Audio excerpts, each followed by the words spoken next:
पार्वती जी की कथा। ठीक है प्रभु, आप पार्वती जी की कथा सुनाइए। तो राम जी पार्वती जी के जन्म की शिव कथा बाबा भोलेनाथ को सुनाए। बाबा भोलेनाथ को बहुत हर्षित हुए, बहुत खुश हुए। राम जी ने कहा प्रभु आप कथा से प्रसन्न है ना? शंकर जी ने कहा वो नहीं तो क्या। बोले कि आप कथा से खुश है ना? बोले और नहीं तो क्या रे, कथा से ही तो सब सुख मिलता है। तो जब हमें सब सुख मिल गया तो मैं खुश क्यों नहीं रहूंगा? कथा से ही सब सुख मिलता है, मुझे बहुत सुख मिला, मैं बहुत खुश हूँ। राम जी ने कहा प्रभु यदि सचमुच में आप संतुष्ट हैं, आप खुश हैं, तो आप मेरी एक छोटी सी विनती सुन लीजिए। शंकर जी आप मेरे स्वामी हैं, इसलिए सिर धरिया यश करिए तुम्हारा, परम धर्म यह नाथ है हमारा। आपका आदेश है शिरोधार है। देखिए भैया रामचरितमानस में यह चौपाई 2 बार आई है। वैसे तो 3 चौपाई 2 बार आई है। एक चौपाई यह है कि उभय बीच से सोहत कैसे, ब्रह्म जीव बीच माया जैसे। यह चौपाई भी 2 बार आई है, एक बार बाल कांड में तो एक बार अरण्य कांड में। 2 बार चौपाई आई है। और यह चौपाई भी 2 बार आई है कि सिर धरि आए सुकरिए तुम्हारा, परम धर्म यह नाथ हमारा। एक बार बालकांड में बाबा भोलेनाथ कह रहे हैं राम जी से, और एक बार अयोध्या कांड में जब भरत जी भरद्वाज जी के आश्रम में पहुंचे थे। भरद्वाज जी भरत जी से आतिथ्य सत्कार स्वीकार करने के लिए अनुरोध किए। उस समय भरत जी ने कहा कि हे मुनिवर यह उचित नहीं है, लेकिन सिर धरि आए करिए तुम्हारा, परम धर्म यह नाथ है हमारा। क्योंकि यह संत महात्माओं का अन्न खाना यह अधर्म है। संत महात्माओं का धन ग्रहण करना यह अधर्म है, लेकिन संत महात्माओं के आदेश का पालन करना यह परम धर्म है। इसलिए भरत जी ने कहा कि सिर धरि आए करिए तुम्हारा, परम धर्म यह नाथ है हमारा।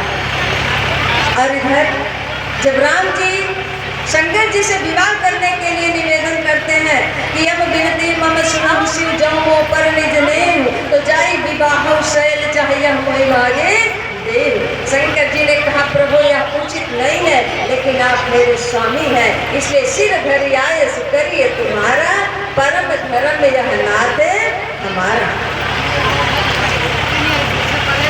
और एक चौपाई और है जो कि रामचरितमानस में 2 बार आई है कि ते पितुमात कहु सखी कैसे, जिन पठे बन बालक ऐसे। दोनों चौपाई अयोध्या कांड में है।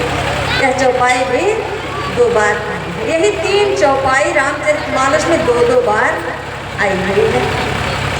तो शंकर जी ने कहा प्रभु आप मेरे स्वामी हैं, इसलिए मैं आपका आदेश स्वीकार करता हूँ। राम जी तो हर्षित होकर अंतर ध्यान हो गए। उस समय देखिए बाबा भोलेनाथ सप्तऋषियों के पास गए और बोले कि ऋषियों तुम लोग शीघ्र ही पार्वती जी के पास जाओ और भली भांत से पार्वती जी की प्रेम परीक्षा लो कि मेरे प्रति उनका कितना प्रेम है। प्रेम परीक्षा लो। यहाँ कुछ लोग ये प्रश्न करते हैं कि क्या शंकर जी को राम जी के वचनों पर विश्वास नहीं था जो कि सप्तऋषियों को परीक्षा लेने के लिए भेज दी? तो बंधुओं ध्यान दीजिए, शंकर जी को राम जी के वचनों पर विश्वास था, लेकिन शंकर जी परीक्षा लेने के लिए इसलिए भेजे क्योंकि शंकर जी ने सोचा कि यही पार्वती पूर्व जन्म में सती थी और मेरे प्रभु को बिना परीक्षा के स्वीकार नहीं की कि ये ब्रह्म है। जबकि मैं सती जी को कितना समझाया कि ये मेरे इष्ट हैं, मेरे भगवान हैं, ये ब्रह्म है, लेकिन सती जी के समझ में नहीं आया जब तक परीक्षा नहीं ली। तो जो मेरे प्रभु को बिना परीक्षा के स्वीकार नहीं करता है, मेरे प्रभु के ऊपर बिना परीक्षा के विश्वास नहीं करता है, मैं भी उसके ऊपर विश्वास करने वाला नहीं हूँ। इसलिए शंकर जी सप्तऋषियों को परीक्षा लेने के लिए भेज दिए। सप्तऋषि लोग मैया की अनेक प्रकार से परीक्षा लिए। अंत में मैया ने कहा कि सप्तऋषियों मैं विवाह करूंगी तो शंकर करूंगी, अन्य किसी से विवाह करने वाली नहीं हूँ। सप्तऋषियों ने कहा कि भवानी 100 जन्म जन्मोगी, लेकिन विवाह होने वाला बाबा भोलेनाथ से नहीं है। मैया ने कहा कि सप्तऋषियों, तुम लोग 100 जन्म की बात कर रहे हो, लेकिन मेरी प्रतिज्ञा क्या है, ध्यान देकर सुनना। मैया ने कहा कि जन्म कोटि लगी रगर हमारी, परम शंभु नत रहूं कुंवारी। जन्म कोटि लगी रगर हमारी, परम शंभु नत रहूं कुंवारी।